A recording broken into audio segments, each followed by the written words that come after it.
મારું નામ શ્રવણ છે.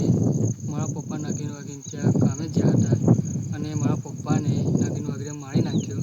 અને જ્યારે અમે એમને પૂછ્યું ત્યારે એ લોકો ગોલ ગોલ બોલે છે અને એ લોકો છે ને એમને જ મર્ડર કરેલું છે, પણ સાચું નહીં બોલતા એક કંઈ.